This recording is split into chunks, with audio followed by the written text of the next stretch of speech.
Hey there, it's great to have you.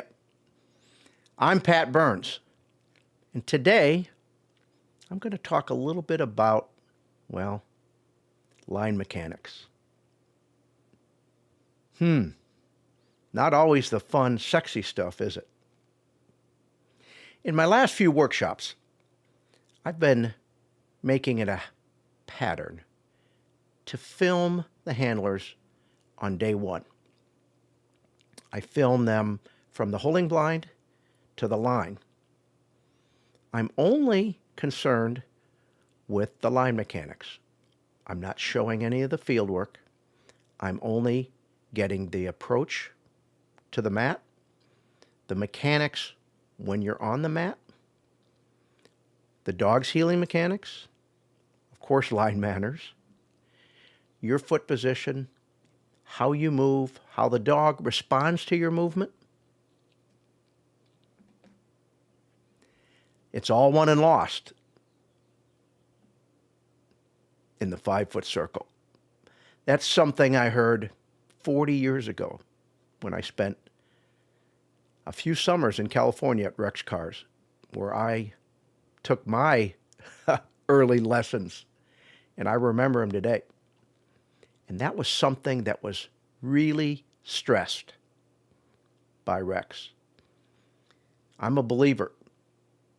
I truly am. I'm going to take just a second here, and I'm going to show you some line mechanics from a recent workshop.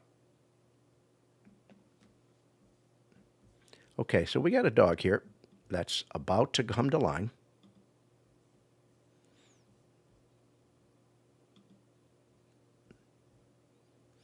And this is the kind of stuff. All right, I'm going to stop this from time to time, like right here, because, well, we've already got ourselves in a little bit of trouble. Handler is, well, not very engaged, is this dog. Certainly something we need to work on. It starts with, yep, you heard it, please slow down. Don't hurry this process. You need to have your teammate with you here. So, talk about slowing down. You're kind of racing to the mat, aren't you, sometimes? You're getting excited about that test. You want to know, am I going to do a triple? And am I going to retire a bird? Or am I going to, you're just all excited about the test. Well, it starts right here, guys. I can't stress it enough. Now, I'm really a stickler at where the proper heel position is, and it's that dog's shoulder at your knee socket.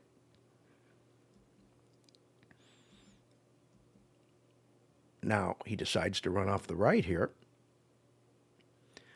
But this dog, right there, the handler's starting to accommodate this dog's not heeling by moving into the dog's heeling position. Make the dog come back to you. And again, slow down. This is probably way more important than what's going to go on in the field. It's not probably, it is.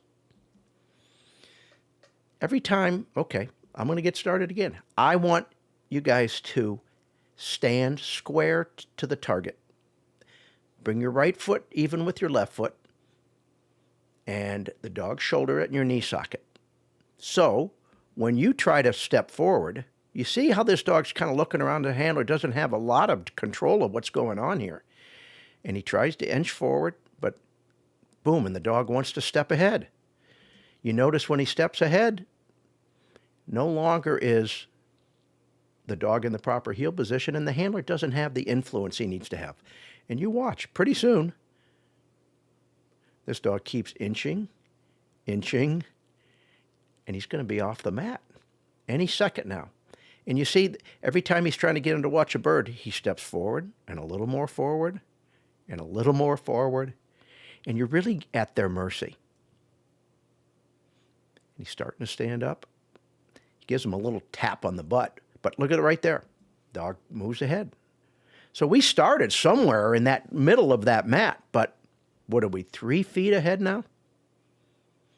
And right now, You've all been there. I've been there many times. On game day, when you're standing right there, there's not a lot you can do.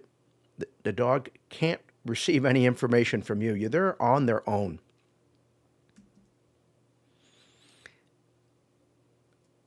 So what you're going to see here is this dog he can't put his hand down if the handler has to be on the mat. Now watch the delivery mechanics. This is another thing. Now, if they come in proper and sit right at your shoulder, right, their knee to your shoulder, or your knee to their shoulder, let me get this right.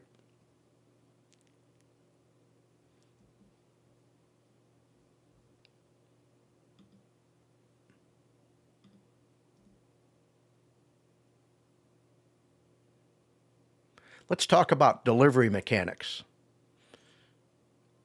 He's struggling here just to get the dog to come into heel. When it's proper, your feet are pointed at the next target. The dog comes into the proper heel position with their shoulder socket at your knee socket. And when you take the bird, or you receive the bird, let's talk about this. Dog's head turns away. Dog does not get up like that. He doesn't jump at the bird. These are the little things that turn out to be big things. You see how distracting and how much you're at the mercy of this dog when their mechanics aren't where they should be. Now, a young dog, I know this guy is working hard to try to get him better, but I'll tell you, it starts with, slowing down. You really have to do that. I had a great discussion with a good friend, Crook. Craig is one of the better professional handlers today on the all-age circuit. Craig spent many years working at Right Start Kennels alongside Jim Van Engen. And the discussion I had with Craig was, what is it you're trying to accomplish with those young dogs when you're doing those early puppy marks, even before basics? And you start to think like, all right, are you using white bumpers, and are you getting them to run right at the bird and using their eyes? He didn't talk about any of that. He talked about what we just looked at. He said, I could care less about the marking at that point. I want to get the mechanics down so when we start marking, we're not fighting an uphill battle. Okay? I'm telling you, your success rates will go through the roof when you get this right. Thanks for taking the time to join me, and we'll see you down the road. Bye-bye.